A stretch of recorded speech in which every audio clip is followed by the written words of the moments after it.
नमस्कार, DD news पर आप दो टूक देख रहे हैं। मैं हूं अशोक श्रीवास्तव। आज बहुत अहम दिन है। आज पूरे देश ने कारगिल विजय दिवस मनाया, क्योंकि आज ही के दिन कारगिल की चोटियों से भारत के वीर सैनिकों ने पाकिस्तानी सेना और पाकिस्तानी घुसपैठियों को मार भगाया था। दरअसल कारगिल का युद्ध वो है जो पाकिस्तान की धोखेबाजी का सबसे बड़ा सबूत है। कारगिल का जो पूरा इलाका है, वहां जो ऊंची ऊंची पहाड़ियां हैं, आमतौर पर उन पहाड़ियों से सेना सर्दियों के दिनों में विड्रॉ कर लेती थी, लेकिन पाकिस्तान ने छल कपट के साथ, धोखे के साथ अपने सेना के ही लोगों को भारत के इलाके में घुसपैठ कराकर कारगिल की ऊंची ऊंची पहाड़ियों पर बैठा दिया। और जब भारत को यह जानकारी मिली, भारतीय सेना को यह जानकारी मिली, तो भारतीय सेना ने उनको खदेड़ने की शुरुआत की। पाकिस्तान के घुसपैठ और पाकिस्तान के जो सैनिक थे, उनके पास एक सबसे बड़ा प्लस पॉइंट यह था कि वो पहाड़ की ऊंची चोटियों पर बैठे थे और भारत की सेना को नीचे से ऊपर चढ़ना था और उनको खदेड़ना था। इसलिए यह बहुत मुश्किल युद्ध था, लेकिन आखिरकार भारतीय सेना को इस युद्ध में विजय मिली और पाकिस्तान के तमाम सैनिकों को और घुसपैठियों को मारकर खदेड़ कर भगा दिया। पाकिस्तान और पाकिस्तान की सेना इतनी कायर निकली कि वो अपने सैनिकों की लाशें उठाने भी नहीं आई। इसलिए हर साल 26 जुलाई को भारत कारगिल विजय दिवस मनाता है और इस जीत में भारत के जिन वीर सपूतों ने बलिदान दिया, उनके बलिदान को याद किया जाता है। पिछले 25 साल से लगातार भारत कारगिल के इस जीत को याद करता है। माफी चाहूंगा, 25 साल तो नहीं है, 25 साल जरूर हो गए हैं, लेकिन जीत का जश्न जो है 15 साल से मनाया जा रहा है, क्योंकि बीच का 10 साल का समय ऐसा था जब केंद्र की सरकार ने कारगिल विजय दिवस को मनाना, सेलिब्रेट करना बंद कर दिया था। ये वो 10 साल थे जब केंद्र में कांग्रेस के नेतृत्व वाली यूपीए की सरकार थी और यूपीए की सरकार ने यह कहा कि ये जो कारगिल में विजय थी, ये तो एनडीए की विजय थी, यानी अटल बिहारी वाजपेयी की सरकार की। जबकि सच तो यह है कि सरकार किसी की भी हो, भारतीय सेना ने यह बड़ा काम किया था। इसलिए सेना के शौर्य का सम्मान होना चाहिए, सेना के शौर्य पर विजय दिवस मनाना चाहिए। लेकिन देश का दुर्भाग्य देखिए कि 10 साल तक भारत में कारगिल विजय दिवस सेलिब्रेट नहीं किया गया। तो 25 साल जरूर हुए हैं, लेकिन कारगिल विजय दिवस हम 15 साल हुए सेलिब्रेट करते हुए। और आज इस मौके पर प्रधानमंत्री नरेंद्र मोदी द्रास पहुंचे, कारगिल पहुंचे और वहां उन्होंने कारगिल के जो वीर जवान थे, बलिदानी भारत के बलिदानी जवान थे, उनको श्रद्धांजलि दी। और श्रद्धांजलि देने के साथ साथ उन्होंने आज अग्निवीर का मुद्दा उठाया और अग्निवीर को लेकर के जो देश में लगातार जो विपक्ष के लोग, विरोधी पार्टियां, विरोधी नेता लगातार अग्निवीर पर जो एक एजेंडा चला रहे हैं, आज प्रधानमंत्री नरेंद्र मोदी ने एक एक करके उन तमाम एजेंडों का जवाब दिया। हालांकि कुछ लोगों ने इस बात पर आपत्ति जताई कि प्रधानमंत्री आज ये सब क्यों कह रहे हैं, लेकिन शायद आज सबसे अच्छा मौका था, क्योंकि कारगिल में जब भारत जीत तो गया था, लेकिन उसके बाद जब कारगिल को लेकर के इसको एक रिपोर्ट बनाई गई, उस रिपोर्ट में भी इस बात का जिक्र किया गया कि भारतीय सेना को युवा बनाने की जरूरत है, क्योंकि भारतीय सेना की जो औसत आयु थी और अब भी जो है 32 साल है, जबकि दुनिया के तमाम देशों में जो औसत सैनिकों की औसत आयु होती है, वो औसत आयु उनकी करीब 22, 23, 24, 25 साल होती है और भारत में 32 साल थी। इसलिए भारतीय सेना को युवा बनाया जाए। ये कारगिल के बाद, कारगिल युद्ध के बाद जो एक कमेटी बैठी थी, उस कमेटी ने भी रेकमेंड किया था। इसलिए शायद प्रधानमंत्री नरेंद्र मोदी को आज ये मौका सही लगा हो कि आज इस मुद्दे को उठाया जाए और जो कुछ भी इस पूरे मसले पर लेकर के देश में एजेंडा चलाए जा रहे हैं, उनका एक एक करके जवाब दिया जाए। प्रधानमंत्री ने जवाब दिया, लेकिन इधर मल्लिकार्जुन खड़गे, कांग्रेस के जो राष्ट्रीय अध्यक्ष हैं, उन्होंने तुरंत ट्वीट करा और कहा, प्रधानमंत्री के बयान पर ही हमला कर दिया और कहा कि एक बार फिर से अपनी मांग दोहराई कि अग्निवीर योजना को बंद किया जाए। और मल्लिकार्जुन खड़गे के बाद कांग्रेस के तमाम नेताओं ने एक एक करके, और कांग्रेस ही नहीं बल्कि इंडी गठबंधन के तमाम नेताओं ने एक एक करके अग्निवीर पर अग्नि बाण, अपने राजनीतिक बाण वो छोड़ने शुरू कर दिए। दो टूक में आज हम इसी पर चर्चा करेंगे। करगिल विजय दिवस है, लेकिन इस दिन एक बार फिर से अग्निवीर पर एक नई बहस छिड़ गई है। इसी पर आज चर्चा होगी। इससे पहले आपको प्रधानमंत्री के कुछ अहम बयान जरूर सुनने चाहिए। प्रधानमंत्री नरेंद्र मोदी ने यह कहा कि दरअसल सेना के रिफॉर्म्स का, सेना में जो सुधार किए जाने थे, उन सुधारों का, उन रिफॉर्म्स का एक बड़ा हिस्सा है ये अग्निवीर योजना। सुनिए जरा प्रधानमंत्री नरेंद्र मोदी को।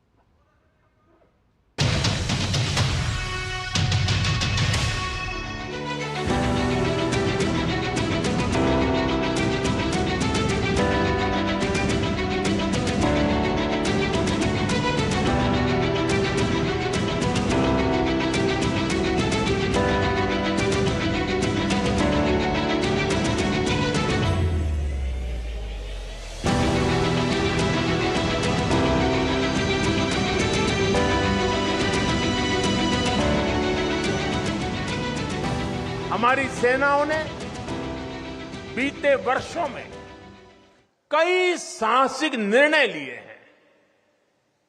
सेना द्वारा किए गए जरूरी रिफॉर्म्स का एक उदाहरण अग्निपथ स्कीम भी है। दशकों तक संसद से लेकर अनेक कमेटी तक में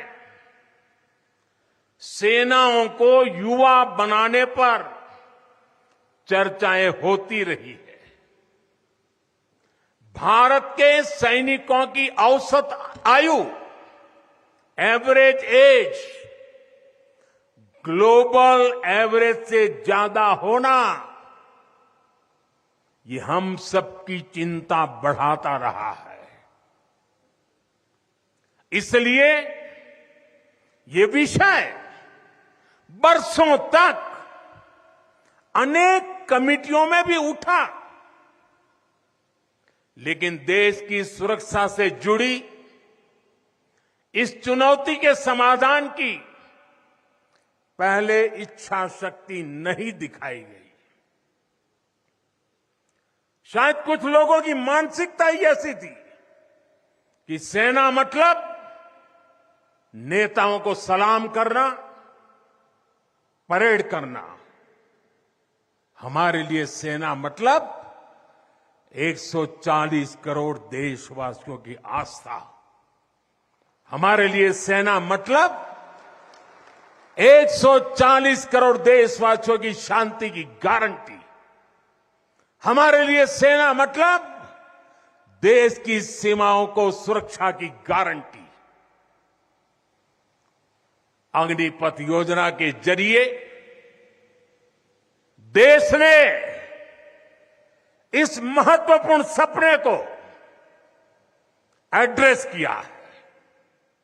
अग्निपथ का लक्ष्य सेनाओं को युवा बनाना है। अग्निपथ का लक्ष्य सेनाओं को युद्ध के लिए निरंतर योग्य बनाए रखना है।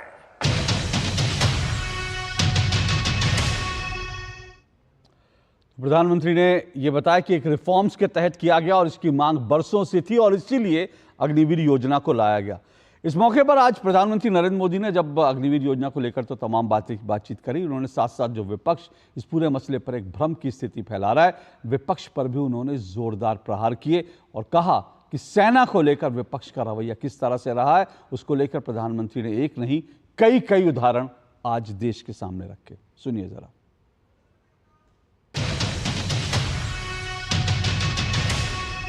दुर्भाग्य से राष्ट्रीय सुरक्षा से जुड़े इतने संवेदनशील विषय को कुछ लोगों ने राजनीति का विषय बना दिया है। कुछ लोग सेना के इस रिफॉर्म पर भी अपने व्यक्तिगत स्वार्थ में झूठ की राजनीति कर रहे हैं। ये वही लोग हैं जिन्होंने सेनाओं में हजारों करोड़ के घोटाले करके हमारी सेनाओं को कमजोर किया। ये अब वही लोग हैं जो चाहते थे कि एयरफोर्स को कभी आधुनिक फाइटर जेट न मिल पाए। ये वही लोग हैं जिन्होंने तेजस फाइटर प्लेन को भी डिब्बे में बंद करने की तैयारी कर ली थी। साथियों, सच्चाई ये है कि अग्निपथ योजना से देश की ताकत बढ़ेगी और देश का सामर्थ्यवान युवा भी मातृभूमि की सेवा के लिए आगे आएगा। प्राइवेट सेक्टर और पैरामिलिट्री फोर्सेस में भी अग्निवीरों को प्राथमिकता देने की घोषणाएं की है। मैं तो हैरान हूं, कुछ लोगों की समझ को क्या हुआ है, उनकी सोच को क्या हो चुका है।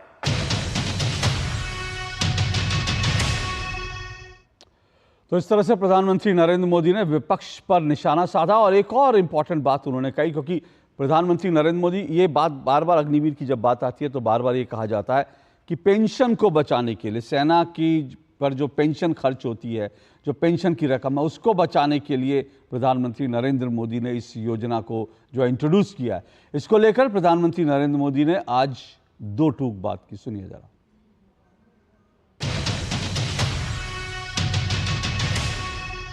ऐसा भ्रम फैला रहे हैं कि सरकार पेंशन के पैसे बचाने के लिए ये योजना लेकर आई है। मैं जरा ऐसे लोगों की सोच से शर्म आती है, लेकिन मैं ऐसे लोगों से पूछना चाहता हूं, जरा कोई मुझे बताए, आज मोदी के शासनकाल में जो भर्ती होगा, क्या आज ही उसको पेंशन देना है क्या? उसको पेंशन देने की नौबत 30 साल के बाद आएगी, और तब तो मोदी 105 साल का हुआ होगा, और तब न भी मोदी की सरकार होगी। क्या मोदी जब 105 साल का होगा, 30 साल के बाद जो पेंशन बचेगा, उसके लिए मोदी ऐसा राजनीतिज्ञ है जो आज गाली खाएगा? क्या तर्क दे रहे हैं? लेकिन साथियों, मेरे लिए दल नहीं, देश सर्वोपरि है।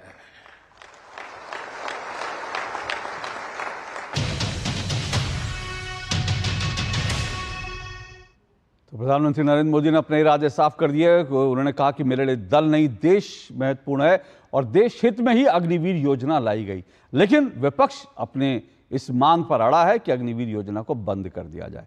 इसी पर आज दो टूक होगा, इसी पर आज दो टूक चर्चा होगी। आज मेरे साथ जो मेहमान जुड़ रहे हैं, आइए परिचय करवा दूं। मेरे साथ इस वक्त स्टूडियो में प्रेम शुक्ला जी जुड़ चुके हैं, बीजेपी के राष्ट्रीय प्रवक्ता हैं प्रेम शुक्ला जी। प्रेम जी मेरे साथ जुड़ चुके हैं। मेरे साथ दूसरे मेहमान जो हैं लोकेश जिंदल जी हैं, कांग्रेस के नेता हैं लोकेश जिंदल जी। अखिलेश कटियार जी मेरे साथ जुड़ चुके हैं, समाजवादी पार्टी के प्रवक्ता हैं। और मेरे साथ सौरभ द्विवेदी जुड़े हैं स्टूडियो में, राजनीतिक विश्लेषक हैं। बहुत जल्द मेरे साथ डॉक्टर मेजर मोहम्मद अली शाह, वो भी आज जुड़ रहे हैं, लेकिन उनके कुछ नेटवर्क में प्रॉब्लम आ रही है। जैसे ही वो जुड़ते हैं तो मैं उनके पास भी चलूँगा। लेकिन सभी मेहमानों का शुक्रिया। प्रेम शुक्ला जी, जल्दी से आपसे जानना चाहता हूँ भाई, आज प्रधानमंत्री नरेंद्र मोदी ने, अब तक तो विपक्ष ये हवा देता था इस विवाद को, आज प्रधानमंत्री नरेंद्र मोदी ने आज करगिल विजय दिवस के दिन इस मसले को उठाया, ऐसी क्या जरूरत थी? सबसे पहले मैं कारगिल के बलिदानियों को विनम्र श्रद्धांजलि अर्पित करता हूं और समग्र देशवासियों की तरफ से उनको जो है वीरोचित सलाम प्रस्तुत करता हूं। अब देखिए, अग्निवीर मुद्दा जो है स्वाभाविक तौर पर जब सेना के पराक्रम दिवस का सुअवसर हो और अग्निवीर जो है सेना की औसत आयु जो है, जो भारत में वैश्विक जो औसत है उसकी तुलना में काफ़ी ज़्यादा 32 वर्ष हमारे यहाँ औसत आयु है और 26 वर्ष करने का हमारा लक्ष्य है।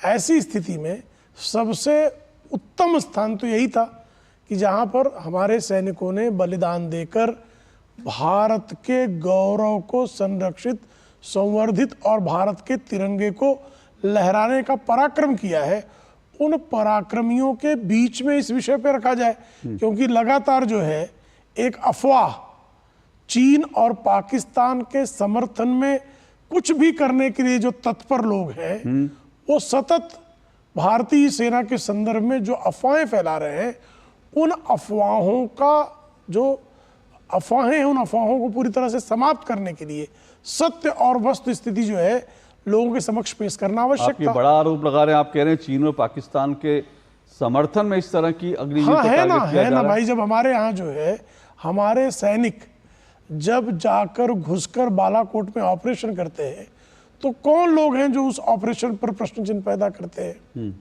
जब हमारे लोग जो हैं चीन की सेना के सामने डटे होते हैं तो चोरी चोरी चुपके चुपके चीनी दूतावास में कौन लोग जाते हैं? किन लोगों के अफवाहों का दुरुपयोग पाकिस्तान का प्रधानमंत्री संयुक्त राष्ट्र में करता है? कौन लोग हैं जो पुलवामा में पाकिस्तान की बजाय जो है पुलवामा के हमले में भारतीय व्यवस्था पर प्रश्न चिन्ह खड़ा करते हैं? उससे किसको लाभ होता है? कौन लोग हैं जो पाकिस्तान से आए अजमल कसाब की फांसी को भी समाप्त करना चाहते हैं? इंडिया अलायंस के लोग ही हैं। कौन लोग हैं जो अपने घोषणा पत्र में कहते हैं कि भारत के परमाणु हथियारों को हम खत्म कर देंगे? किस लिए कहते हैं? वही लोग ये कह रहे हैं कि अग्निवीर योजना जो है वो भारत के सैनिकों के हित में नहीं है। भाई 19 और कहते हैं कि मोदी जी ने भाई संसद में खड़े होके झूठ बोला गया कि पीएमओ ने ये योजना लाई, जबकि सत्य यह है कि 1989 से इस योजना में काम चल रहा था और 1999 के बाद जब के सुब्रमण्यम आयोग का गठन हुआ उसकी भी ये सिफारिशें थी। 158 संगठनों से विमर्श हुआ है इस पे। जनरल बिपिन रावत के नेतृत्व में तमाम सेना के महत्वपूर्ण अधिकारियों के विमर्श के बाद ये योजना बनाई गई है। लेकिन उसको और लेकर अब ऐसी स्थिति में जो सत्य है, वस्तु स्थिति है, वो इस देश के जवानों के समक्ष रखना हमारा दायित्व है। ओके, लेकिन इसमें एक छोटा सा जल्दी से आपका रिबटल, फिर मैं लोकेश जी के पास जाऊंगा। मल्लिकार्जुन खड़गे ने जो ट्वीट किया उसमें उन्होंने ये भी कहा, उन्होंने कहा कि भाई दरअसल जो है जो नरवणे साहब थे उन्होंने अपनी किताब में, अभी किताब आई नहीं, उन्होंने कहा कि उसका जिन्होंने जिक्र किया है कि भाई सेना ये चाहती थी कि 75% को एकोमोडेट कर लिया जाए, 25% को रिटायर किया जाए, लेकिन प्रधानमंत्री नरेंद्र मोदी ने इसको पलट दिया। इसलिए वो कह रहे हैं कि आपने सेना जो किताब आई ही नहीं मल्लिकार्जुन खड़गे को कहाँ मिल गई हो, तो पहला झूठ तो यहीं से है। दूसरा झूठ उनका जो है, कृपा करके समझ लें 25% को तो रिटेन करना ही करना है, और जो हमारे अर्धसैनिक बल हैं उनमें इसका प्रावधान हुआ है कि उनको जो है प्राथमिकता दी जाएगी। हरियाणा पुलिस में प्राथमिकता की घोषणा आदरणीय नायब सिंह सैनी ने कुछ दिन पहले ही की थी। आज आदरणीय योगी आदित्यनाथ जी ने और आदरणीय मोहन यादव जी ने आज यह स्पष्ट कर दिया कि उत्तर प्रदेश और मध्य प्रदेश की पुलिस भी एक भी अग्निवीर ऐसा नहीं होगा जिसको सेना, अर्धसैनिक बल और विविध राज्यों की पुलिस में समाहित ना कर लिया जाए। ऐसी स्थिति में अफवाहें कौन फैला रहा है? ओके, ठीक है, आप कह रहे हैं अफवाहें फैला रहे हैं और चीन और पाकिस्तान के समर्थन में। लोकेश जिंदल जी, ये जाहिर सी बात है कि बहुत सारे लोगों को ऐसा लगता है कि जिस तरह की राजनीति विपक्ष कर रही है उससे जो लोग अग्निवीर, क्योंकि ऐसा नहीं है कि अग्निवीर को लेकर के लोगों में उत्साह नहीं है। जब पहले ही दिन शुरू हुआ तो 7.5 लाख से ज्यादा युवाओं ने अग्निवीर के लिए जो है आवेदन दिया था, लेकिन अब ऐसा लग रहा है कि कांग्रेस और विपक्ष इस तरह की मंशा है कि यूथ जो है अग्निवीर के लिए जाए ही नहीं और उनको जो ऐसा बता दिया जाए कि वहां जाना तो अब बेकार की। मैं आपके पास आऊं उससे पहले ये भी बता दूं, मेरे साथ डॉक्टर मेजर मोहम्मद अली शाह भी जुड़ चुके हैं, उनका भी स्वागत है, तो आऊंगा आपके पास मेजर साहब। लेकिन लोकेश जी, तो इस तरह की चीजें, इस तरह का भ्रम फैलाना सेना को लेकर, आखिर ये कब तक सेना को लेकर इस तरह की राजनीति दुर्भाग्यपूर्ण है? नमस्कार अशोक जी, आज कारगिल दिवस है और हम सभी शहीदों को श्रद्धांजलि देते हैं। और प्रेम शुक्ला जी को मैं ये कहना चाहूंगा कि शुक्ला जी, अगर विपक्ष प्रश्न उठाता है इसका मतलब ये नहीं वो देशद्रोही। मैंने कहा आप देशभक्त आप समझ क्यों रहे हैं खुद उतने को ही देशद्रोही? हम भी देशभक्त। मैंने देशद्रोही शब्द का उपयोग नहीं किया। आप क्यों जो दूसरी है बात- आप दूसरी अपनी बात, तरफ आप क्यों मेरी बात देशद्रोही सुनिए, इंगित कर ले रहे हैं? एक मिनट शुक्ला जी, मैंने लोकेश बाबू सर्जन बनने कहीं के से लिए देशद्रोही कितने नहीं सालों कहा। की पढ़ाई लगती है? नहीं नहीं एक अच्छा एक सर्जन मिनट बनने के लिए मैंने आप- देशद्रोही हाँ, शब्द नहीं, का ठीक है, प्रयोग ठीक किया है, क्या? ठीक है। आपने कहा चीन और पाकिस्तान के समर्थन में, तो मुझे लगता है वो देशद्रोही इसलिए उन्होंने देशद्रोही अच्छा का अच्छा मतलब हाँ ओह अच्छा, तो हमने पहचान देखिए, लिया खुद को, ठीक हाँ है। हाँ शुक्ला जी, बोलिए, बोलिए, एक लोकेश जी। सर्जन बनने के लिए 8 वर्ष लगते हैं, एक लॉयर बनने के लिए 5 से 6 वर्ष लग जाते हैं। और मैं नहीं, ऐसे कई आर्मी वेटरन्स ने प्रश्न उठाया है कि ये अग्निवीर स्कीम जो केवल 4 वर्षों के लिए है, ये भारत की कॉम्बेटिव स्किल के लिए खतरा है। उनका कहना है कि कम से कम 6 से 7 वर्ष की एक ट्रेनिंग के बाद में ही एक सोल्जर उस स्वरूप में पूरी तरह से सोल्जर बनता है। शुक्ला जी, हमारा प्रश्न केवल एक है कि पूरे देश की सुरक्षा का प्रश्न है, और इसमें विपक्ष क्या कहता है इस पर आपको गहन चिंतन करना चाहिए, बजाय इसके कि आप विपक्ष को देशद्रोही करार कर। अरे जो सत्य है वो अगर कहना हम मेरा आपसे अधिकार नहीं प्रश्न मित्र। पूछते हैं, सुनिए सुनिए, मैंने सुनिए जो आप। भी तथ्य शुक्ला गिनाए जी, उसमें कौन सुनिए, किसको सुनिए। आप कहते हैं गलत है वो? आप मैंने जो केवल तथ्य 25 गिनाए, अशोक जी कृपा करके पूछ, उसमें शुक्ला गलत जी, क्या सुनिए। गिनाया मैंने? लोकेश शुक्ला जी, जी, मैंने एक जो मिनट। तथ्य गिनाए आप उसमें गलत क्या है आप केवल बता दीजिए, 25% मैं वापस ले लूं शब्द। शुक्ला जी सुनिए, मैं वही केवल लोकेश जी आपसे कहना चाह रहा हूं, 25% मैंने अग्निवीरों को कौन सा retain तथ्य करें। गलत गिनाया? आप रिबट कर दीजिए, एक मेरे मिनट मुझे शुक्ला जी, दुरुस्त मुझे कर बोलने दीजिए। दीजिए। मुझे कोई जो आप, है अशोक जी, आपकी प्लीज, बातों को moderate स्वीकार करें। लूंगा मैं। अच्छा ओके, एक एक करके चलिए। मैं एक चीज अशोक जी, मेरा हाँ, मैं प्रश्न है। लोकेश जी मैं आप ही को मौका दे रहा हूं, लेकिन मैं एक मेरी टिप्पणी, उसके बाद आप इस बात को अपनी बात आगे रखें। देखिए, ऐसा है कि आप कह रहे हैं कि सेना के कुछ लोगों ने, कुछ सेना के वेटर ने, कि ठीक है कई लोगों ने ऐसी चिंता जताई, लेकिन कई लोगों ने इसको बहुत बेहतरीन भी कहा है। और जो सेना के तीनों जो अंगों के जो हमारे वो हैं, और साथ साथ जो सीडीएस हैं, उन्होंने कहा है कि ये बहुत बेहतरीन योजना है। तो हम कुछ लोगों ने इसका कहा कि भाई ठीक है, इसमें कई लोग कह रहे सुधार की। आज ही मैं सुन रहा था, एक सेना के बहुत वरिष्ठ व्यक्ति हैं, उन्होंने कहा कि हम ये कह रहे हैं कि भाई एक बार लागू तो हो जाए, उसके बाद इसमें अगर जरूरत पड़ेगी तो सुधार किए जा सकते हैं। आप पहले लागू होने से पहले ऐसा माहौल बना रहे हो कि ये तो बड़ी बेकार है, उससे तो डिमोरलाइज होगी ना सेना। अशोक जी, x navy admiral Arun Prakash ji का कहना है कि जब बात भारत की सुरक्षा की हो तो उस समय इस पर अर्थव्यवस्था को एक तरह से प्राथमिकता नहीं दी जानी चाहिए। सर, मैं ये फिर मैं आपसे नहीं कह रहा, अरुण प्रकाश जी ने कहा। सर मैं फिर आपसे कह रहा हूं, आपसे कह रहा हूं, अगर एक व्यक्ति ने ऐसा कहा तो 50 लोग हैं जो इस योजना को बहुत अच्छा बता रहे हैं। तो हम अगर कुछ लोगों का सेलेक्टिव बयान उठा करके हम अगर ये तय कर दें कि वो जो सेलेक्टिव बयान उठाए हमारे पक्ष में जो बोल रहे हैं वही हैं, बाकी अगर आज सीडीएस जो है वो अगर जो बात कह रहे हैं, बाकी लोग कह रहे हैं, हम उनको बिल्कुल दरकिनार कर दें, तो ये तो मुझे लगता है कि ये नाइंसाफी होगी। नहीं अशोक जी, बात भारत की सुरक्षा की है तो हर एक पहलू पे गहन चिंतन करना होगा। और मैं कहूंगा जो फायदे गिना रहे हैं उससे कहीं ज्यादा महत्वपूर्ण उन बातों पर ध्यान देना होगा जहां पर कमियां दर्शाई जा रही। अब मैं अपने आर्ग्यूमेंट पर आता हूं। अशोक जी, मेरा कहना बहुत सहज है कि सरकार कहती है केवल 25% अग्निवीरों को रिटेन किया जाएगा। मेरा प्रश्न यह है कि जब 4 साल तक उन सभी अग्निवीरों को ट्रेनिंग वही दी जा रही है, उन सभी अग्निवीरों को एक ही तरह का रहन सहन और एक ही तरह के प्लेटफॉर्म पर रखा जा रहा है, तो किस आधार के ऊपर 75% अग्निवीरों को हटाया जाएगा और केवल 25% को रखा जाएगा? इसके बारे में स्पष्टीकरण सरकार को देना चाहिए। अब मैं एक चीज, ठीक है मैं इस पर प्रेम जी जवाब देंगे, लेकिन मैं एक बात कह रहा हूं, आपने कहा सेना की सुरक्षा के लिए, मैं मानता हूं इस देश की सुरक्षा के लिए क्या जरूरी है।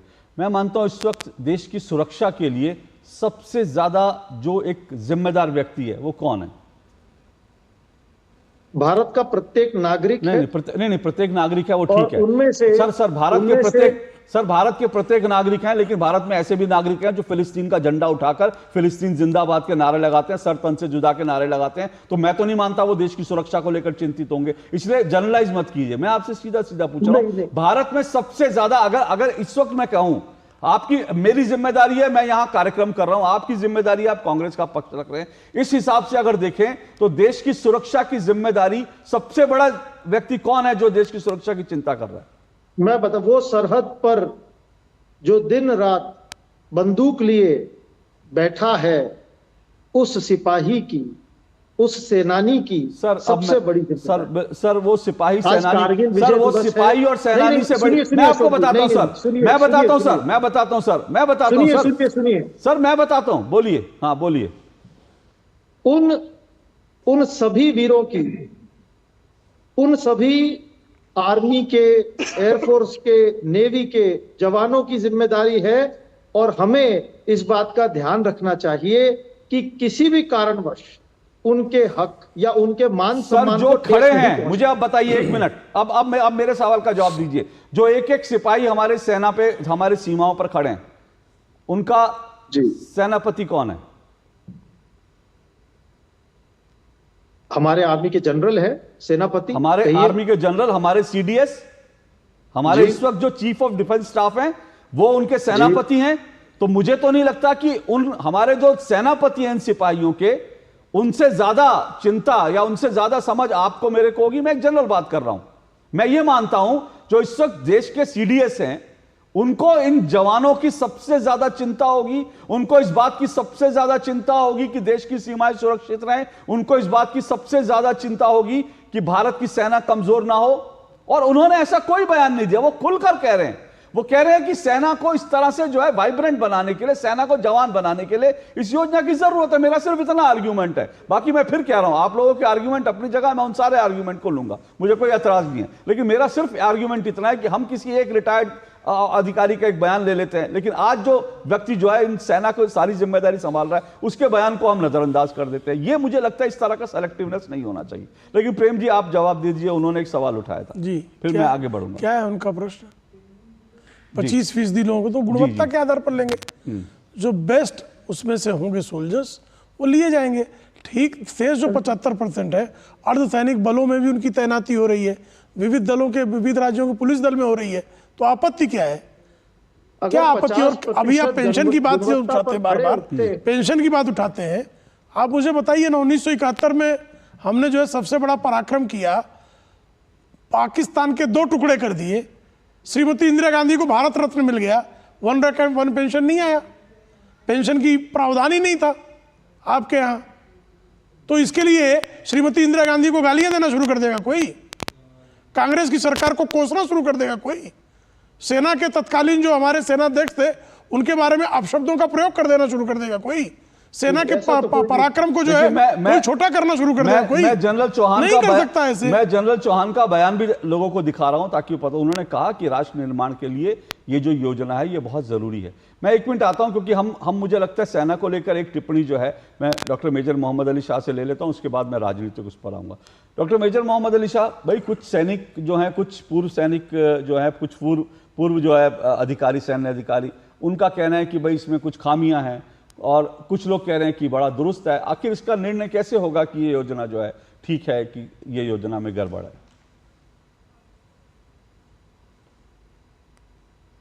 मेजर साहब, आप मुझे सुन पा रहे हैं? नहीं, मुझे लगता है मेजर साहब, हाँ जी बोलिए जी। काफी देर से मैं तसल्ली से, सब्र से सुन रहा था सबको जी। मैं बोल सकता हूं? हाँ बोलिए, आप ही का वक्त है जी। पहली बात तो अग्निवीर स्कीम जो है, इसको मैं अच्छी स्कीम मानता हूं निजी तौर पे। मैं आपको बताता हूं क्यों। मैं खुद एक शॉर्ट सर्विस ऑफिसर था। मैं फौज में आया इस नियत से कि मैं 5 साल की सर्विस करूंगा, उसके बाद फिर सेवानिवृत्त होके बाहर जाऊंगा मैं। और जो सीखने को मिलता है फौज में, वो आप कहीं पे भी आप लगा लिए। आप देखिए, आप MBBS करेंगे, मेडिसिन करेंगे, आप लॉ करेंगे, आप इंजीनियरिंग करेंगे, आपको 4-5 साल तो लगाने ही पड़ेंगे उस उम्र में। यहाँ पर इस उम्र में निजी तौर पे आपको, तो एक निजी तौर पे आपको सिखलाई मिल रही है, आपको एक अच्छी राशि मिल रही है। इसके अलावा देश को भी आप देखिए फायदा क्या हो रहा है। यंग ब्लड, जोश वाला, जुनून वाला, देशभक्ति वाला, वो यंग ब्लड मिल रहा है। बहुत लोग हैं जो एंड सीनियर एनालिस्ट है, मैं जानता हूँ, मैंने समझाने की कोशिश करी है कि तुम अग्निवीर को सपोर्ट क्यों करते हो, अग्निवीर को सपोर्ट मत करना। मेरे सीनियर ने बोला है मेरे को, मगर मैंने कहा सर देखिए मैं कोई सरकार का आदमी नहीं हूँ, मगर फिर भी मैं सपोर्ट करूंगा क्योंकि मेरा दिल कहता है, मैं सोचता हूँ जो जिसमें मैं यकीन करूंगा ना उसमें बात करूंगा, सिंपल सी बात है। तो मुझे लगता है कि ये अच्छी स्कीम है और इसमें देश की फौज, बहुत कई लोग कहते हैं कमजोर हो जाएगी, मैं कहता हूँ कमजोर कैसे होगी? अगर 25% रिटेंशन है तो ठीक है, मैं मानता हूँ, मैं जानता कि वही ट्वीक होगी, वो और बढ़ेगा रिटेंशन या नहीं होएगा। अगर मैं तो ये मानता हूं अगर 25% भी रिटेंशन होएगा, ऐसा तो है नहीं कि आप 4 साल के बाद आपको लगा घर भेज रहे हो। जो लोग रिटेंशन में रुकेंगे ये अव्वल दर्जे के होंगे, ये टॉप क्लास के होंगे, एक्सेप्शनल होंगे ये। और जो लोग बाहर निकल कर आते हैं उनके लिए दुनिया खुली हुई है। अभी हाल ही में ये पैरामिलिट्री फोर्सेस बीएसएफ और किसी उन्होंने बोला कि वो 10% रिटेंशन करेंगे और 5 साल का एज रिलैक्सेशन भी होएगा इसके अंदर। तो निजी तौर पे बहुत फायदा है इसके अंदर, ऐसे देखना चाहूंगी। ओके, मैं एक बात कहूं, जो आपने कहा ना मेजर साहब, मैं आज जब ये जिस दिन ये योजना आई उस वक्त मैं अपने दिल की बात बता रहा हूं, मैंने अपने सभी सहयोगियों को भी बोला, मैंने बोला मुझे इस बात का अफसोस है कि हमारे समय में ये योजना क्यों नहीं थी। क्योंकि मुझे लगता है कि जब मैंने ग्रेजुएशन किया या जब मैं पढ़ रहा था उसके 3-4 साल तक तो हमें पता ही नहीं था कि हमें करना क्या है, कोई गाइड करने वाला नहीं था। मुझे लगता है कि अगर उस समय सेना में जाकर 4 साल सेना में सर्व करके मैं आज अगर जर्नलिज्म में आता, पत्रकार बनता, तो आज जो कुछ हूं उससे ज्यादा बेहतर पत्रकार बनता, ज्यादा बेहतर मैं एक नागरिक बनता, अगर मैं इस तरह से 4 साल मैंने देश की सीमा पर डिग्री भी मिलेगी उसका कार्य, उस पीरियड की मैं यही कह रहा हूं, मेरा एक बैंक बैलेंस भी होता और मैं एक अच्छा पत्रकार भी होता, एक अच्छा नागरिक भी होता अगर मैंने 4 साल सेना में दिए होते। तो मुझे लगता है कि इस योजना में बहुत सारे अवसर भी हैं। ठीक है, कुछ चीजें हो सकती हैं जो जिसको लेकर सवाल उठाए जा सकते हैं, लेकिन वो एक समय की प्रक्रिया है, अगर वो धीरे धीरे उसमें हो तो सुधार भी हो सकता है। लेकिन मैं कटियार साहब आपके पास भी आऊंगा और सौरभ आपके पास भी आऊंगा। एक छोटा सा मुझे ब्रेक लेना, ब्रेक के बाद इस डिबेट को आगे बढ़ाएंगे। आखिर अग्निवीर पर अग्निबाण क्यों चल रहे हैं, राजनीतिक अग्निबाण, चर्चा जारी रहेगी। MDH का किचन किंग किचन में हो तो हम सब कुछ बना सकते हैं। बैंगन का भरता, आलू गोभी, भिंडी मसाला और भी बहुत कुछ। MDH। अरे क्या हो गया, पूरा का पूरा गांव यहाँ आ गया। भैया किसी हाथ से चारा खिलाते हो, तभी तो आपके गाय भैंसों की ब्याज सबसे ज्यादा है। पगले ये चमत्कार इस हाथ का नहीं, हाथ में जो कपिला पशु आहार है उसका है, जो पशुओं की सेहत अच्छी रखता है और ब्याज भी बढ़ाता है। कपिला देश का नंबर 1 पशु आहार। बात जब पीढ़ियों के लिए बनने वाले घर की हो तो जिम्मेदारी बड़ी हो जाती है। गैलेंट समझता है ये जिम्मेदारी। अब डबल M रिब्स के साथ गैलेंट एडवांस TMT रीबार, निर्माण का रियल हीरो। चुटकुला समझ नहीं आया? समझ तो ये नहीं आता कि खेत धान का या खरपतवार का। तो इसमें समझना क्या है दोस्त, ले आओ धान के खरपतवारों का स्पेशलिस्ट ग्रीन लेबल। IIL के ट्रैक्टर ब्रांड का ग्रीन लेबल, धान के खरपतवारों का स्पेशलिस्ट। विकसित भारत के निर्माण में अपना योगदान देने के लिए आपका धन्यवाद। जब आपकी इनकम टैक्स रिटर्न की जानकारी में होगी ईमानदारी, फिर आपके टैक्स रिफंड में नहीं होगी कोई देरी। इसलिए ध्यान रहे, गलत TDS, झूठे खर्चे और कम आमदनी दिखाकर हाई रिस्क रिफंड्स क्लेम करने पर आपके इनकम टैक्स रिफंड क्लेम में देरी हो सकती है। इनकम टैक्स डिपार्टमेंट हर E-फाइल में हुई रिटर्न में दी हुई जानकारी की गहन जाँच करता है और गलत पाए जाने पर रिटर्न फ्लैग हो सकती है। फ्लैग होने पर CPC ITR से रिवाइज रिटर्न फाइल करने की सूचना मिलेगी। 10 दिन के भीतर 2 रिमाइंडर्स मिलने के बावजूद रिवाइज रिटर्न फाइल न करने पर रिटर्न प्रोसेसिंग में देरी हो सकती है। अपनी रिटर्न से जुड़े अपडेट्स जानने के लिए E-फाइलिंग पोर्टल पर लॉगिन करें और अपने डैशबोर्ड पर प्रोसेसिंग स्टेटस और पेंडिंग एक्शंस चेक करें। प्रत्येक आयकर दाता एक राष्ट्र निर्माता। भाई मैंने भी इस बार SIP करके म्यूचुअल फंड में पैसे डाले, तो मुझे ये जानना था कि KYC का चक्कर क्या है। म्यूचुअल फंड सही है .com या अपने म्यूचुअल फंड की वेबसाइट पे जाओ, पैन नंबर डालो और सिर्फ इतना देखो कि तुम्हारा KYC स्टेटस रजिस्टर्ड है या वैलिडेटेड। रजिस्टर्ड हो तो आधार और पैन कार्ड के साथ अपना KYC वैलिडेट करो, जरूरी है और ज्यादा वक्त भी नहीं लगता। और वैलिडेटेड हो तो सही है। सही है। म्यूचुअल फंड निवेश बाजार जोखिमों के अधीन है। योजना से जुड़े सभी दस्तावेजों को ध्यान से पढ़ें। गोल्डी छोले मसाले, जहाँ जाए रिश्ते बनाए, जहाँ जाए रिश्ते बनाए, गोल्डी मसाले। दो टूक आप देख रहे हैं, दो टूक में अग्निवीर पर अग्निबाण आज एक बार फिर चले और जो राजनीतिक अग्निबाण अग्निवीर को लेकर चल रहा है उसी पर हम चर्चा कर रहे हैं। आज कारगिल विजय दिवस पर एक तरफ प्रधानमंत्री नरेंद्र मोदी ने अग्निवीर योजना को लेकर जो तमाम भ्रम फैलाए जा रहे थे उनको लेकर उन्होंने अपनी बात रखी और साथ साथ उन्होंने कहा कि मैं देश हित के लिए सोचता हूं, दल हित के लिए नहीं, और इसलिए उन्होंने कहा मैं इस योजना को सपोर्ट करता हूं। और विपक्ष ने एक बार फिर से इस योजना को लेकर सवाल उठाए हैं और कहा है कि हम सरकार में आए तो इसे तुरंत बंद कर देंगे। इसी सब पर चर्चा हो रही है। प्रेम शुक्ला जी मेरे साथ जुड़े हुए हैं बीजेपी से, लोकेश जिंदल जी हैं कांग्रेस के नेता हैं, अखिलेश कटियारिया जी हैं, कटियार जी समाजवादी पार्टी के प्रवक्ता हैं, डॉक्टर मेजर मोहम्मद अली शाह जी हैं राजनीतिक मामलों के एक्सपर्ट हैं और मेरे साथ सौरभ द्विवेदी हैं राजनीतिक विश्लेषक हैं। अखिलेश कटियार जी मैं फिर ये कह रहा हूँ कि सेना को लेकर जिस तरह से इस वक्त खुलकर जो राजनीति हो रही है ऐसा इससे पहले हमने कभी नहीं देखा। सेना की हर चीज में जिस तरह की राजनीतिक बयानबाजी हो रही है ये अपने आप में बहुत दुर्भाग्यपूर्ण है। देखिए अशोक जी, मेजर साहब एक मिनट, मेजर साहब रुकिए एक मिनट, ये अखिलेश जी से मेरा सवाल है, एक मिनट जी अखिलेश जी। मेरा आज कारगिल में जो शहीद हुए उनको सबको हमारा नमन है, श्रद्धांजलि है। आज जिस बात को लेकर माननीय प्रधानमंत्री जी ने कहा कि सेना की उम्र को लेके, मुझे वो प्रेस कॉन्फ्रेंस भी याद है अशोक जी, जब माननीय राजनाथ सिंह साहब ने अग्निवीर योजना को लेकर की थी।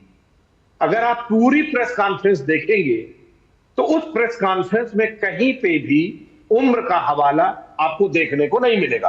अच्छा, एक बात एक सुनेंगे पूरी, अगर आप दोबारा सुनेंगे उसमें रोजगार की बात थी, बाकी बातें थी, लेकिन उस पूरी प्रेस कॉन्फ्रेंस में कहीं भी उम्र पे जिक्र नहीं किया गया। हाँ। हम बाद में आते हैं, जब कारगिल युद्ध के बाद जो अध्ययन आया। अखिलेश जी एक मिनट, यहीं पर बात अधूरी रह जाएगी इसलिए एक छोटी सी टिप्पणी, फिर आप अपनी बात जारी रखिए। आपने राजनाथ सिंह जी को सुना, आपने सेना की तरफ से जो प्रेस कॉन्फ्रेंस हुई थी उसको सुना?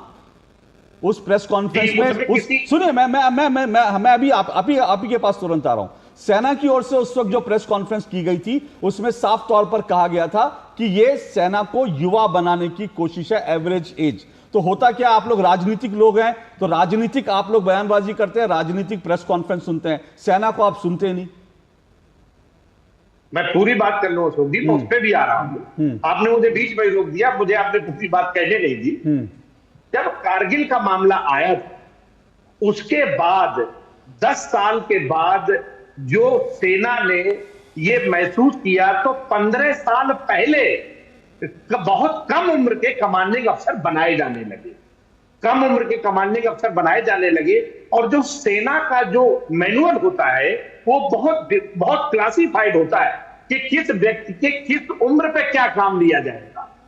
तो ये जो उम्र का वास्ता था, इस बात पे 15 साल पहले सेना डिसीजन ले चुकी है और कमांडिंग ऑफिसर कम उम्र पे बनने लगे हैं।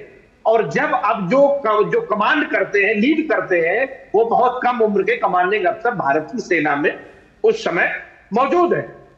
दूसरी बात, इस बात पे हमें भी बड़ा अफसोस है कि सेना के ऊपर राजनीति नहीं होनी चाहिए, लेकिन 2019 में इस देश में कई नेताओं ने जो पहली बार वोटर बने थे उनसे यह कह के मांगा गया था कि पुलवामा में जो लोग शहीद हुए हैं उनको ध्यान में रख के वोट किया जाए। यह गलत था अशोक जी, नहीं होना चाहिए। दूसरी बात, आज माननीय प्रधानमंत्री जी ने एक बयान दिया कि यह सेना अब जो पहले सैल्यूट परेड के लिए थी, सैल्यूट के लिए थी, सेरेमोनियल परेड के लिए, 2019 से पहले, 2014 से पहले इस देश में सेनाओं के जो योगदान है क्या उसको नकार देंगे? उन्होंने ये नहीं कहा, उन्होंने कहा कुछ लोग ऐसा समझते थे कि सेना इसके लिए है, उन्होंने इस तरह से कहा। क्योंकि अब आप बाद में बोलते, मैं अरे सुनिए मेरी बात अखिलेश जी, सुनिए। अभी आप करीब 2-2.5 मिनट 3 मिनट हो गए आपको बोल रहे हैं, आपको मैंने रोका नहीं, लेकिन जब आप मेरी डिबेट में कोई तथ्य रखेंगे, गलत तथ्य रखेंगे, मैंने फिर आपसे कहा, मैं आपकी सुनिए मेरी बात, मैं आपने जो पूरा तर्क दिया मैं उसके ऊपर भी बोल सकता हूं, लेकिन आपने शुरू में ही कहा राजनाथ सिंह की प्रेस कॉन्फ्रेंस, मैं फिर आपसे कह रहा हूं आप लोग सेना को सुनते नहीं, राजनीतिक बयान सुनते हैं, राजनीतिक बयान देते हैं। सेना में डिसीजन हो चुका है जी, और जो बात कही गई, जो बात कही गई, इस बांग्लादेश में जो लोग शहीद हुए, चीन के साथ जिन लोगों ने लड़ाई लड़ी, इस देश की सेनाओं के उसको ये कहना कि सैल्यूट और परेड के लिए थी, मैं से फिर आप गलत कह रहे हैं। प्रधानमंत्री नरेंद्र मोदी ने सेना के लिए नहीं बोला, आप फिर गलत बयानी कर रहे हैं। दिक्कत यही है। और मैं फिर कह रहा हूं, सुनिए, के लिए किसके लिए था? सुनिए, ये उन्होंने कहा कुछ लोग समझते थे कि सेना इसके लिए है, सेना इसके लिए नहीं होती। उन्होंने ये कहा कुछ लोग समझते थे कि सेना इसलिए होती है। ये प्रधानमंत्री नरेंद्र, सेना ये नहीं कहा कि सेना इसलिए होती है। दूसरी बात जो सीमाओं पे बात आई आज, कि सीमाओं पे है, चीन के साथ जो डोकलाम में घटना घटी, उसके बाद जितने पेट्रोलिंग पॉइंट थे हमारे बॉर्डर पे, वहां आज भी हमारे पेट्रोलिंग के लोग नहीं पहुंच पा रहे हैं। उसके बाद कोई राजनीतिक उनके साथ, अब ये भी आपका राजनीतिक बयान है। सेना, अब सुनिए, अब ये भी आपका राजनीतिक बयान है। अब ये भी आपका, अब आप चीन, अब मुझे बता दीजिए, आपके जो अखिलेश जी के भैया जी थे, जब डोकलाम चल रहा था तो वो कहां थे? जरा बता दीजिए देश को। जब चीन डोकलाम के अंदर जब गुंडागर्दी कर रहा था, तो आपके अखिलेश जी के भैया जी, जिनको आप दो लोगों की जोड़ी बोलते हो, जोड़ी कहां थी? जोड़ीदार कहां थे? जरा देश को बताइए। अशोक जी, जोड़ीदार कहां थे वो जोड़ीदार को पता हो। अरे क्या बात कर रहे हैं इतनी? अरे आपको दिल्ली में बैठ के ये जानकारी है, आपको दिल्ली में बैठ के ये जानकारी है कि सेना यहां पेट्रोलिंग नहीं कर पा रही, लेकिन आपने अखबार में इतनी सी खबर नहीं पढ़ी कि अखिलेश जी के जोड़ीदार उस समय चीन के दूतावास के अंदर आइसक्रीम खा रहे थे बैठ करके। ये आपको जानकारी नहीं है, और वो भी छुपाकर, चोरी छुपे। ये जानकारी आपको नहीं है। अरे अपने जोड़ीदार की खबर रखा करिए। कार्यकर्ता हूं मैं, और जो बात माननीय प्रधानमंत्री जी ने भ्रष्टाचार को लेके कही, वही बात, तो राफेल में 3 गुनी कीमत पे खरीदे गए। फ्रांस की सुप्रीम कोर्ट का बयान आया कि इस पे दलाली हुई है। किसमें दलाली हुई है? नहीं था। किसमें? एक और झूठ अखिलेश कटियार, एक और झूठ। देश की अभी आपका संविधान कहां है? जरा कॉपी दिखाइए, रखी है कि नहीं रखी? देश की सर्वोच्च अदालत का फैसला सुना है? अरे सर, अखिलेश जी आपकी वो चाइना वाली लाल रंग की डायरी कहां? जरा दिखाइए तो सही। देश के संविधान की इज्जत करते हैं ना, तो सुप्रीम कोर्ट ने क्या राफेल को लेकर फैसला सुनाया था? मतलब राफेल को लेकर सुप्रीम कोर्ट का फैसला नहीं मानेंगे, और आप फैसला बताएंगे कि फलाना अदालत ने। यही आप लोगों का डबल स्टैंडर्ड है, यही आप लोगों का डबल स्टैंडर्ड है, यही आप लोगों का डबल स्टैंडर्ड है, ये आप लोगों का डबल स्टैंडर्ड है अखिलेश कटियार जी। आप राफेल को लेकर के किसी दूसरी देश की अदालत का फैसला बता रहे हैं। सुप्रीम कोर्ट का फैसला क्या था? जरा देश को बताइए। भारत के कोर्ट की नहीं कह रहा हूं, देश की सुप्रीम कोर्ट का फैसला बताइए। सुनने में कंफ्यूजन हुआ होगा अशोक जी, हमारे गलत बयान नहीं है मेरा। देश की सुप्रीम कोर्ट का फैसला बताइए राफेल पे। आप मुझे एक बात बताएं, देश की सुप्रीम कोर्ट का फैसला बताइए देश को। आप 30 लाख में खरीदोगे तो 3 गुनी कीमत। मैंने आपसे कहा देश की सुप्रीम कोर्ट का फैसला बताइए राफेल पर। आपने अभी भ्रष्टाचार की बात कर दी। बात कही है, सुप्रीम कोर्ट भारत का नहीं कहा मैंने। सुप्रीम कोर्ट को सुनने में कंफ्यूजन तो सुप्रीम कोर्ट को मानेंगे कि किसी और देश की अदालत को मानते हैं? भारत के संविधान को मानते हैं कि चीन के संविधान को मानते हैं? भारत के संविधान को मानते हैं कि चीन के संविधान को मानते हैं? कीमत पे खरीदे गए 3 गुनी। मैं आपसे क्या कह रहा हूं, आपका आरोप जो है वो सरासर झूठा है अखिलेश कटियार जी। आपका आरोप सरासर झूठा है, क्योंकि सच होता तो आप सुप्रीम कोर्ट में खड़े होते अपनी लाल किताब लेकर। लेकिन आप भारत की सुप्रीम कोर्ट को यहां नहीं मानेंगे, यहां पर आप विदेशी अखबारों में छपने वाली खबर मानेंगे। यहां पर आपकी चीन वाली लाल किताब जो है वो आपने अंटी में छुपा ली। जरा चीन वाली लाल किताब निकाली अपनी। प्रेम शुक्ला जी बोलिए। ये बड़ा मतलब मुझे बड़ा अजीब लगता है कि संविधान की दुहाई देने वाले देश की संविधान का, देश की सुप्रीम कोर्ट का फैसला जब अपने पक्ष में नहीं होगा तो कहेंगे देखिए फ्रांस में ये हुआ था, अमेरिका में ये हुआ था, इटली में ये हुआ था, जर्मनी में ये हुआ था। तब आपको देश का संविधान नहीं दिखता, तब आपकी किताब छुप जाती है आंख में। यही आप लोगों का डबल स्टैंडर्ड है। प्रेम शुक्ला जी बोलिए। देखिए अभी इनका झूठ एक और मैं आपको बेनकाब करता हूं। उन्होंने आदरणीय राजनाथ सिंह को कोट किया कि उन्होंने प्रेस कॉन्फ्रेंस में यूथफुलनेस, सेना की प्रोफाइल युवक होगी, ये नहीं कहते। ये कहा था पहली प्रेस कॉन्फ्रेंस जिसमें आदरणीय राजनाथ सिंह जी थे, तीनों सेनाओं के प्रमुख थे, उसकी जो पीआईबी की रिलीज है उसकी लाइन आपको पढ़ के सुना रहा हूं। Under the Agnipath scheme efforts are to create a youthful profile of the armed forces. It would help to train them for new technologies and also improve their health levels. This scheme will increase employment opportunities with new skills in different sectors, the minister added. ये राजनाथ सिंह की तरफ से PIB का coat है। अब दिक्कत वही है ना, वो जो अब राजनाथ सिंह ने कहा है, जो सुनना राजनाथ सिंह ने पहले प्रेस कॉन्फ्रेंस में कहा है। आप क्या सुनकर आए थे? कहां से कोट कर रहे हैं आप? मैं अभी पीआईबी की रिलीज कोट कर रहा हूं, आप कहां से कोट कर रहे हैं बताइए? एज पे लेके खड़े कर रहे हैं। यूथफुलनेस का मतलब क्या होता है महाराज? ये क्या मतलब समझ रहे हैं आप? अंग्रेजी आती है आपको? नहीं, अभी आपने एज का बात किया, प्रेम शुक्ला जी ने अभी मैं पीआईबी की रिलीज सुना रहा हूं। पीआईबी की प्रेस रिलीज पढ़ दी। अब बताइए आपने कहां से कोट किया था, आपने कहां से देखा था, ये बताइए। अशोक जी, उसमें अजीब झूठ बोलने की आदत पड़ गई भाई, कुछ भी बोल के निकल जाओ। अरे जब उन्होंने कहा यूथफुल का मतलब क्या होता है सर? यूथफुल का मतलब क्या होता है अखिलेश कटियार जी? अगर अरे गजब, माननीय अखिलेश कटियार जी सोच रहे थे कि राजनाथ सिंह जी ये बोलेंगे कि 32 साल, अगर राजनाथ सिंह ने बोला कि सेना को यूथफुल बनाना, तो उनके हिसाब से ये सेना की आयु के ऊपर नहीं है। तो यूथफुल का मतलब क्या होता है मुझे नहीं पता, थोड़ा सा देख लीजिए आप। सौरभ दुबे। देखिए, झूठा ही लेना, झूठा ही देना और झूठा ही भोजन, झूठा ही चबेना। तो गोस्वामी तुलसीदास कहते हैं कि कपटी झूठ बोलते हैं और झूठ ही ओढ़ते हैं। क्योंकि हमने तो अभी लाइव इसमें देख लिया, जो अभी बोल रहे हैं समाजवादी पार्टी के प्रवक्ता और प्रेम शुक्ला जी ने एकदम बताया कि पीआईबी की रिलीज में क्या बोला उन्होंने।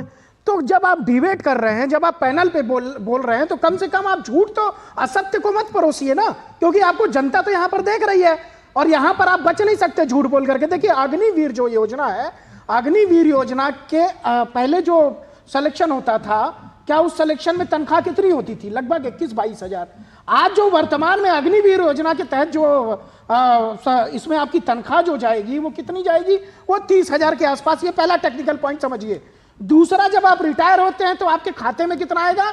11 लाख से ऊपर का एक अमाउंट आएगा जब आप बाकायदे एग्जिट करते हैं इस योजना से। एग्जिट करना, क्योंकि पहले एग्जिट करने की प्रथा नहीं थी, अभी आप एग्जिट करेंगे तो आपको भरपूर चांस जो है वो तमाम जगहों पर मिल सकते हैं। तीसरी चीज देखिए, प्रत्येक जो सैनिक है, जब उस पर जो है उसको ट्रेंड किया जाएगा तो उसका खर्चा कितना आएगा? लगभग 80 लाख से 1 करोड़ रुपए तक का।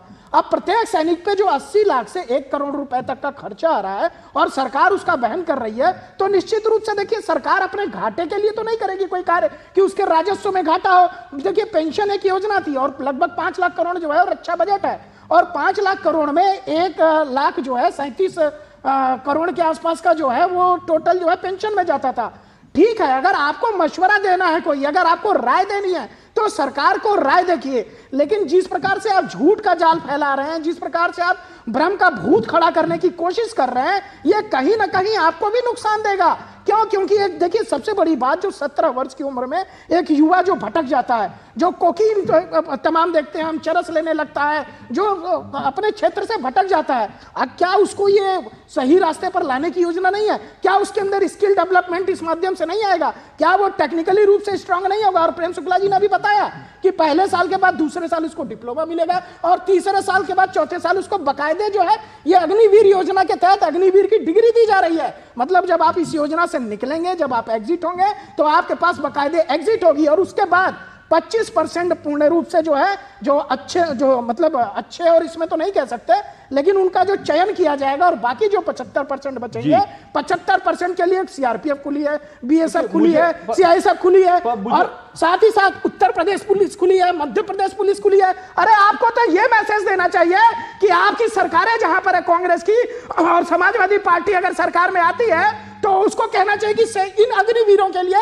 हम भी भरपूर जो है वो नौकरियों का रास्ता खोलेंगे। लेकिन आप उल्टा बात कर रहे हैं। उन्होंने तो कहा है कि हम सत्ता में आएंगे तो इस स्कीम को तुरंत बंद कर देंगे। मुझे लगता है ये, और पर ये देश का दुर्भाग्य और युवा देख रहा है। पर मुख्य बात क्या है ना, मुख्य बात यह कि मैं फिर कह रहा हूं, किसी भी योजना में अगर कोई नई चीज शुरू हो रही है तो हो सकता है कि उसमें कोई चीज हो। बिल्कुल, देखिए, डिफेंस को छूना नहीं चाहते थे लोग, के साथ सुधार किया, चुनाव के चलते डिफेंस में हाथ नहीं डालते थे।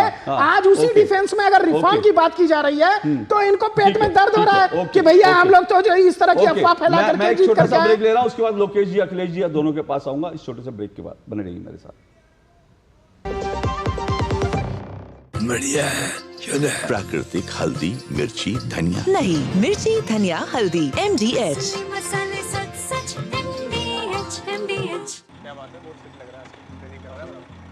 3 महीने में पैसे डबल। वाह, फास्ट और हाई रिटर्न्स भी। क्या स्कीम है? कल तो नहीं थी यहाँ। और कल होगा भी नहीं।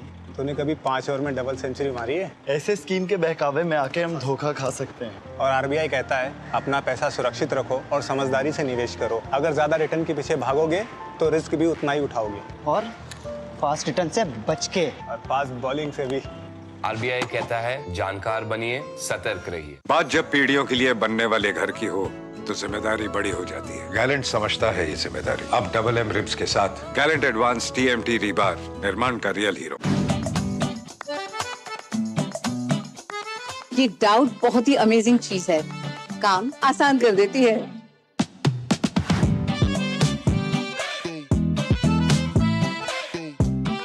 अब जिस पे भी डाउट है वो तो ऑटोमेटिकली आउट है। लेकिन मुथूट फाइनेंस से गोल्ड लोन लेते हुए कोई डाउट नहीं है, क्योंकि यहाँ है पूरी ट्रांसपेरेंसी, 100% भरोसा और सुरक्षा। तभी तो मुथूट फाइनेंस है भरोसा इंडिया का। मुथूट फाइनेंस, इंडिया का number 1 most trusted financial services brand. तो गोल्ड लोन लेने के लिए कॉल करें 1-800-313-1212। Hi bro, how's your week? यार सिविल का तो तुझे पता ही है, same old routine. What about yours? Mine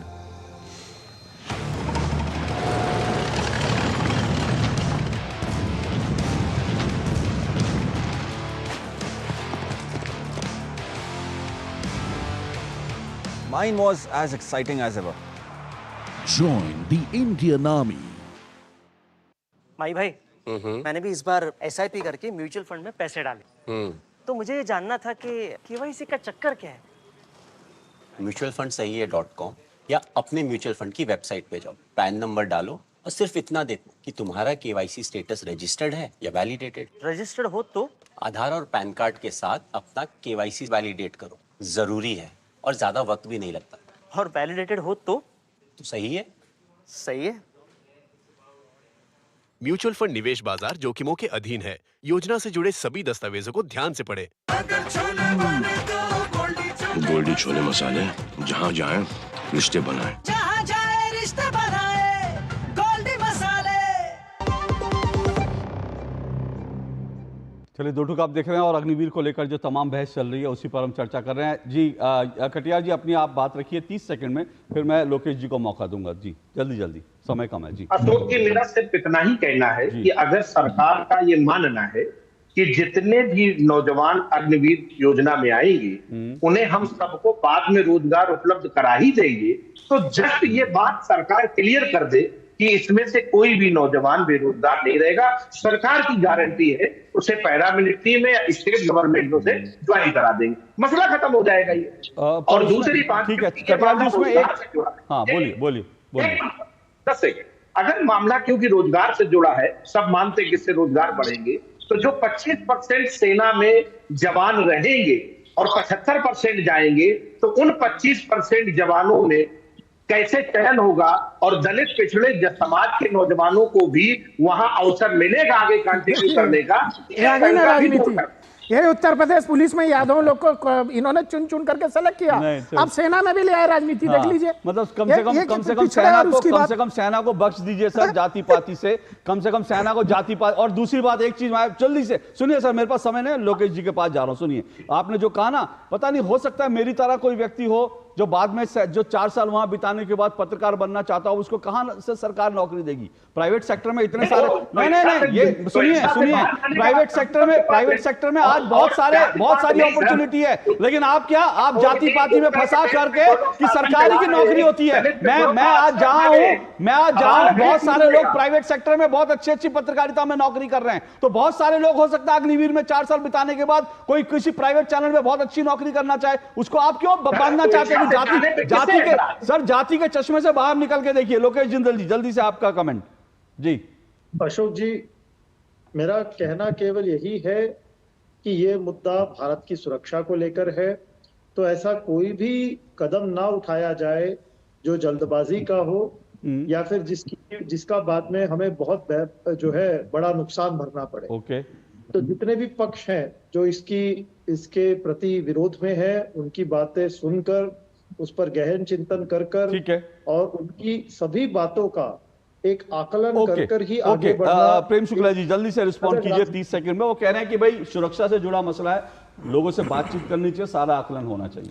1989 से इस योजना पर चर्चा हुई, 158 संगठनों से चर्चा हुई, और इसके बावजूद प्रतिरक्षा मंत्री आदरणीय राजनाथ सिंह जी का बीच के दिनों में इस पर स्टेटमेंट है कि इस योजना में परिमार्जन और परिष्करण के लिए हमेशा अवकाश है, बेहतर और करने की हमेशा हमारे पास अवकाश है। तो फिर विरोध किस बात का है? स्वयं रक्षा मंत्री जी का बयान नहीं है परिमार्जन और परिष्करण के संदर्भ में। अब आप जो है चाहते कि योजना ही आपका विरोध हो गया, राहुल गांधी चीन से सुपारी ले लेंगे, एक विरोध कर देंगे, योजना ड्रॉप कर दे। अरे भाई साहब, ये कोई बनाना रिपब्लिक नहीं है, एक ठोस जनतंत्र है जिसकी अपनी ठोस सेना है और विश्व की सबसे बेहतरीन सेना है। ओके सर, मेरे पास समय इतना ही है। मेजर मोहम्मद अली शाह हमारे साथ हैं और मैं आपको ये बता दूं कि वो भी शॉर्ट टर्म करके आए हैं और आज एक सफल से उनकी जिंदगी है, बहुत अच्छे से रह रहे हैं। तो ऐसा नहीं है कि शॉर्ट टर्म सेना में जो जाएगा, और दुनिया के बहुत सारे देशों में जिस चीन को लेकर के राहुल जी थोड़ा सा रहते हैं, जिस चीन के साथ समझौता हुआ था कांग्रेस का, उस चीन में भी ऐसी योजना है कि शॉर्ट टर्म वहां पर सेना में लोग सर्व करते हैं। मुझे लगता है कि इसकी अच्छी चीजें भी देखनी चाहिए, सिर्फ आंख बंद करके देखने से नहीं होगा। बहुत बहुत शुक्रिया सभी मेहमानों का, कल आपसे मुलाकात होगी, आज इतना ही, नमस्कार।